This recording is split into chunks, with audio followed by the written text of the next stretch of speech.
कोई भी मेरा फोटो लगाए, बड़े साहब का फोटो लगाए, नाम इस्तेमाल करे, आपको किसी के झांसे में आना नहीं। और इंशाअल्लाह कल भी शेख रशीद साहब को मानने वाला रहेगा। ये तारीख बनाना है, ये अपील करने के लिए आज आपके बीच में आया हूं। 4 वोट दोस्तों और साथियों, मैं इसलिए खामोश बैठा था कि मेरी तबीयत थोड़ा आज ठीक नहीं है, लेकिन मैंने वक्त दिया था, इसके लिए आज आपके बीच में आया हूं। और इसके बाद मुझे और 2-3 मीटिंगें, ग्रुप मीटिंगें करना है शहर में। बहरहाल कारपोरेशन का इलेक्शन 15 जनवरी को होगा और आपको 8 नंबर वार्ड की आवाम को फैसला करना है कि आइंदा 5 साल के लिए आपके कौन 4 कारपोरेटर होंगे। ये फैसला आपको लेना है।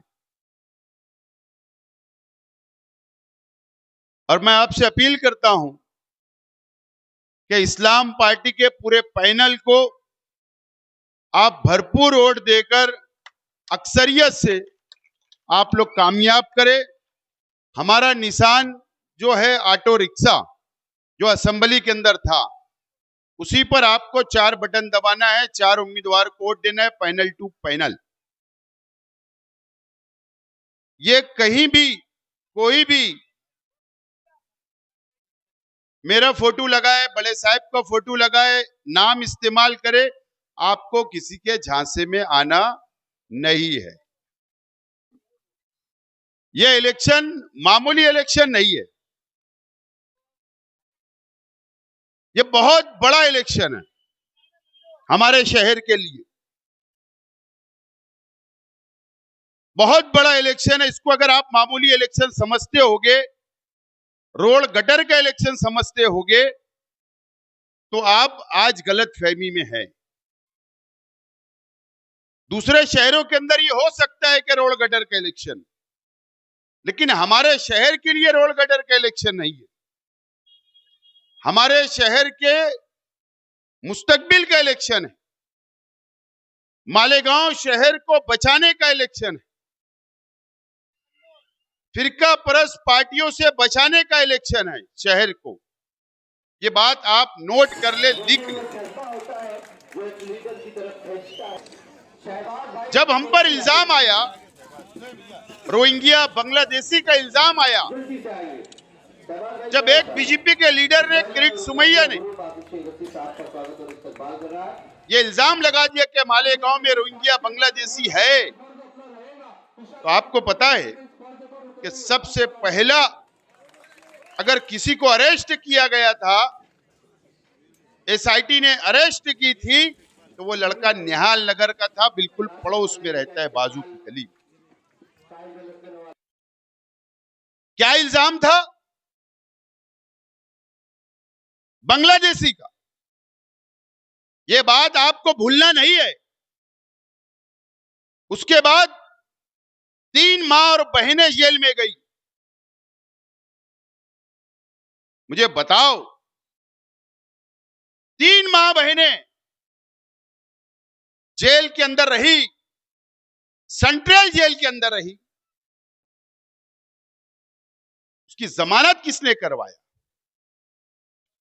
आज भी 1 साल गुजर गया, आज भी कई नौजवान सेंट्रल जेल के अंदर बंद है, सलाखों के पीछे है। मुकामी कोर्ट जमानत नहीं दे रही। हम लोग ने हाई कोर्ट के अंदर जमानत की अर्जी लगाई, जमानत के लिए बेल एप्लीकेशन दाखिल किया, उस पर सुनवाई 8 जनवरी को होना है। 8 जनवरी को होना है। बड़े वकील हमने लगाए। ये शुरुआत है बीजेपी की, आरएसएस की। ये बात आपको याद रखना है। 3400 लोगों के, उसमें बच्चे भी है, उसमें औरतें भी है, उसमें बुजुर्ग भी है, उसमें नौजवान भी है, कि उनके जन्म दाखिले सरकार ने रद्द कर दिए। कैंसल कर दिए गए, कैंसल। जन्म दाखला मतलब तुम्हारा हिंदुस्तान में आप पैदा हुए, इसके लिए जन्म दाखला बनता, सरकार ने रद्द कर दिए और अभी भी इंक्वायरी जारी है, बंद नहीं हुई। किसने किया? बीजेपी की सरकार ने। एसआईटी बनाई गई। कौन लड़ाई लड़ रहा है? हम लोग लड़ाई लड़ रहे हैं। माइनॉरिटी डिफेंस कमेटी लड़ाई लड़ रही है सरकार से, एसआईटी से, बीजेपी से, आरएसएस से हम लड़ रहे हैं। कौन लड़ रहा है? अलग अलग हम सोचते हैं इलेक्शन में, कोई मुझ पर तनकीद करे, कोई एमआईएम के लोग बुरा भला बोले, हमारे उम्मीदवारों को बुरा भला बोले, मुझको बोले, झूठ फसाद बोलकर वोट मांगी जाएगी। आपको भटकना नहीं है, ये बातें आपको याद रखना है। अभी एसआईआर का सर्वे होगा, मैं जागरूक कर रहा हूं, मैं बेदार कर रहा हूं आप लोगों को। याद रखना मुसलमानों, मालेगांव शहर के मुसलमानों, इस बात को याद रखना, कल मैं जिंदा रहूं या नहीं, मेरी बात आप नोट कर लो कि एसआईआर का सर्वे जब होगा तो शेख आसिफ का भी होगा और आप लोगों का भी सर्वे होने वाला है। एसआईआर मतलब क्या आपको पता है कि एनआरसी जब काला कानून मोदी सरकार ने लाई, जब अमित शाह ने लाया, तो हम लोग लाखों लोग, देश के मुसलमान, देश के दलित भाई, हम लोग लाखों लोग रास्ते के ऊपर आए। हमने एहतजाज किया, हमने आंदोलन किया, मोर्चा निकाला, दिल्ली के अंदर शाहीन बाग बना कि एनआरसी लागू की जा रही है हम पर। उलमा रोड पर आ गए। ये जो एसआईआर आया है ना, ये उसी की एक कड़ी है जो बिहार के अंदर 70 लाख लोगों के नाम मतदान यादी, वोटर लिस्ट से काट दिए गए 70 लाख लोगों के। आज भी देश में 10 रियासतों के अंदर, 10 राज्यों के अंदर सर्वे चल रहा है। अभी इलेक्शन के बाद महाराष्ट्र में होगा। और याद रखना, महाराष्ट्र में जहां जहां मुस्लिम शहर है, मुस्लिम बस्तियां है, मुसलमानों की आबादी है, वहां पर ये बीजेपी की सरकार, ये आरएसएस की सरकार हमारा सर्वे बारीकी से करवाएगी। आपसे सबूत मांगे जाएंगे। जहां तक मेरी आवाज जा रही है, मेरी मां और बहनें, आप भी घरों में बैठकर मेरी बातों को सुने, नोट करें कि आपसे सबूत मांगे जाएंगे। आपसे यह सबूत मांगा जाएगा कि 2002 में आपकी वोटर लिस्ट का सबूत पेश करो। आपसे सबूत मांगा जाएगा कि आज की यादी का सबूत पेश करो। और उसमें भी जो नाम था आपका, जो सरनेम था, वही सरनेम, वही नाम आज की यादी में भी सेम होना चाहिए, एक जैसा होना चाहिए। सबूत मांगा जाएगा, आपसे सबूत मांगा जाएगा। आधार कार्ड दो, आपसे सबूत मांगा जाएगा। पासबुक दो, आपसे सबूत मांगा जाएगा। पासपोर्ट अगर है तो वो सबूत दो, आपसे सबूत मांगा जाएगा। जन्म दाखला मांगा जाएगा, आपसे स्कूल का सर्टिफिकेट मांगा जाएगा, आपसे राशन कार्ड मांगा जाएगा। और उसमें आपका नाम सेम होना चाहिए, एक जैसा होना चाहिए। ये सबूत आपके बच्चों से भी मांगा जाएगा, आपके घर की औरतों से भी मांगा जाएगा और आप लोगों से भी मांगा जाएगा। शेख आसिफ पर भी एक कानून है। आप पर भी रहेगा।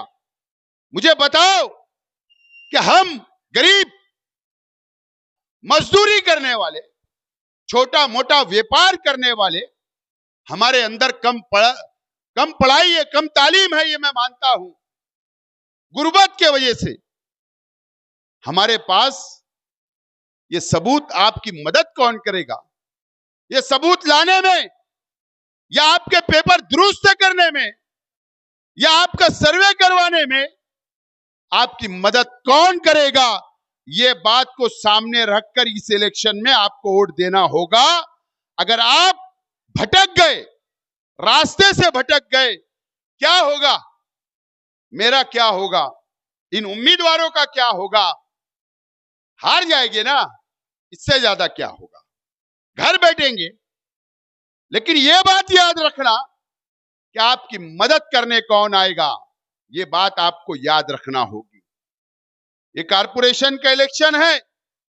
आप सोच रहे होंगे कि ये तो कारपोरेशन का, रोड का, गटर का, लाइट का, पानी का इलेक्शन है। नहीं, कारपोरेशन पे जिसका मेयर होगा, आपका ताल्लुक जो सर्वे होगा SIR का, आपके जन्म दाखिले जो दोबारा जो रद्द कर दी गवर्नमेंट ने, उसको दोबारा आपको मिले, इसका ताल्लुक कारपोरेशन से होगा। सर्वे कारपोरेशन के कर्मचारी करेंगे, कारपोरेशन के म्युनिसिपल टीचर करेंगे, गवर्नमेंट के ऑफिसर करेंगे। तो इक्तदार किसका चाहिए, मेयर किसका होना चाहिए?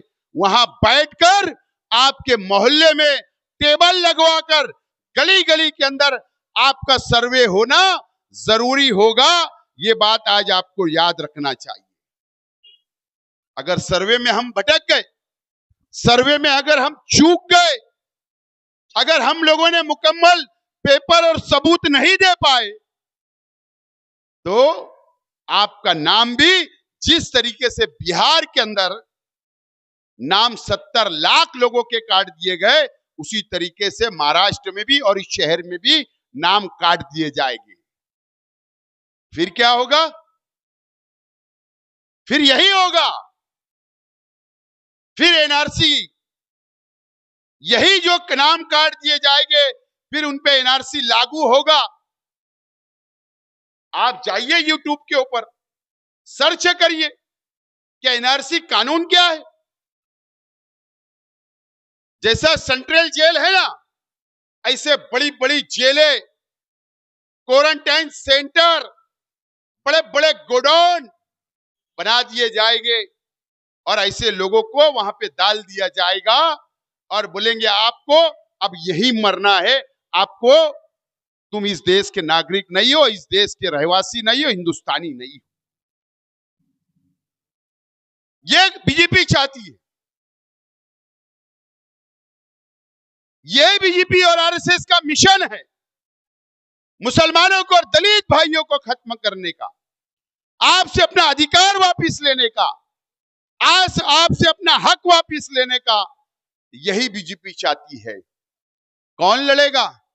मैं बहुत बड़ा लीडर उडर नहीं हूं, एक कार्यकर्ता हूं, एक वर्कर हूं, लेकिन मेरे वालिद शेख रशीद साहब ने जो मुझे सिखाया, जो हम कार्यकर्ताओं को सिखाया कि गरीब की मदद करना है, गरीबों के साथ खड़े रहना है, गरीबों के दुख और सुख में खड़ा रहना है, उनको साथ लेकर चलना है। इसके लिए 162 वोट से इलेक्शन हारने के बाद भी अगर मैं आपके बीच में खड़ा हूं तो सिर्फ शेख रशीद साहब की वजह से खड़ा हूं, न तो मुझे कोई शौक नहीं है कि सियासत के अंदर रहूं। मुझे शौक होता